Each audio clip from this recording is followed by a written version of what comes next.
Good morning, Senator. I want to ask you first about the Republicans' reaction to the president's announcement that he was bringing the troops home from Iraq. It was scathing for the most part.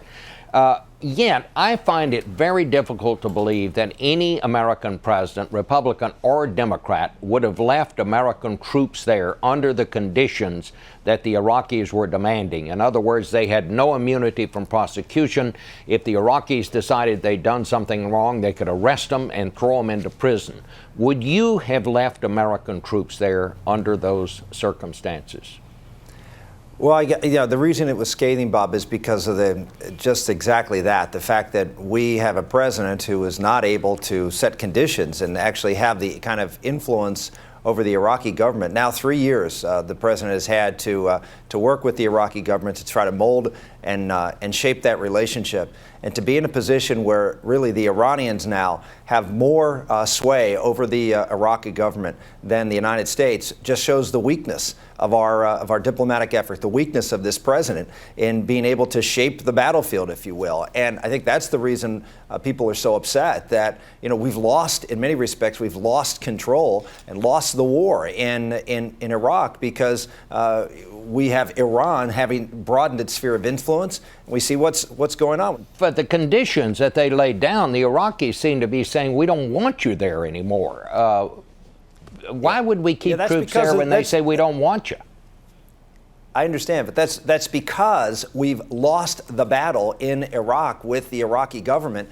We've lost the sphere of influence that we had. We have allowed the Iranians by ignoring them, by supporting them. If you look at go back 2 years ago, this was the turning point. 2 years ago, when we had the opportunity during the Green Revolution, where there was a serious revolution, a real threat to the government of Iran.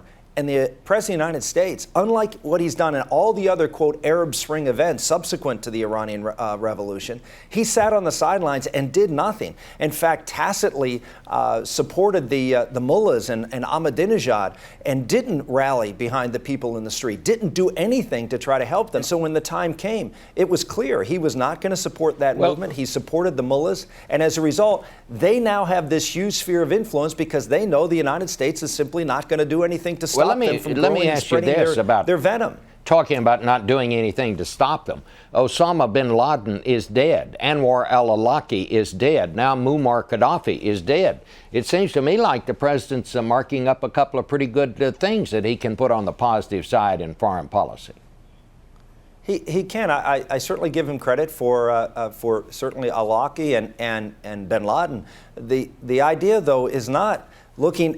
You're looking at one other element. You're not looking at the central core problem, which is Iran. And look at what's going on in Syria, another classic example, Bob. Syria is a satellite puppet state of Iran. And here we have Assad brutalizing his people. And what did we do? We recognized Assad for the first time with an ambassador. We have not come down and done anything to try to displace Assad, he has been more brutal than anybody else. Would you send American troops into Syria then?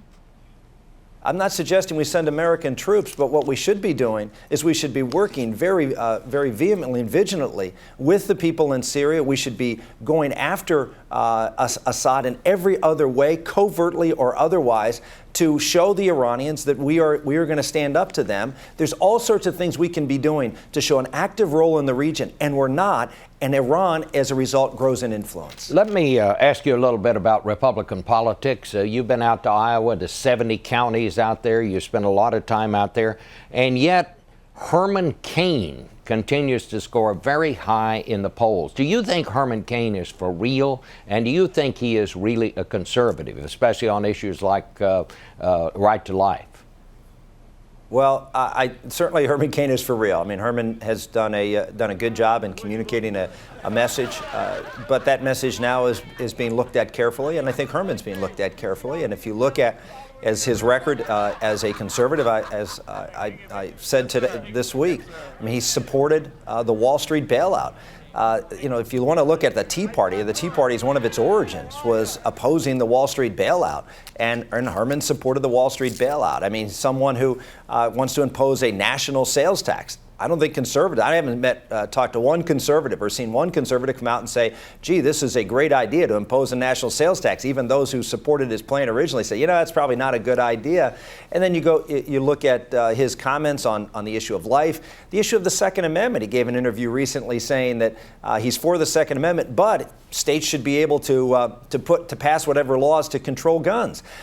You can't be pro-life and then say people have a choice to do whatever they want. And this is the kind of seemingly trying to have, be all things to all people that I think conservatives, after they look at his record and they look at what he believes in, are going to question whether he really is a conviction conservative on particularly some of these moral cultural issues and Second Amendment issues. Final question here. You've also been quite critical of the other front runner, Mr. Romney. If Mitt Romney or Herman Cain got the Republican nomination, could you support them? Oh, absolutely. I'd support anybody in the Republican field. I mean, Ron Paul would give me a little indigestion. I'd have to take some antacids on foreign policy. But other than that, no. I mean, look, there's far superior in many other ways than this president. I would have no problem supporting them. But there is a better candidate out in the field, Bob, and you're talking to him this morning. All right. Well, we have to leave it there. Thank you so much, Senator. Thank you so much. Thank you, Bob.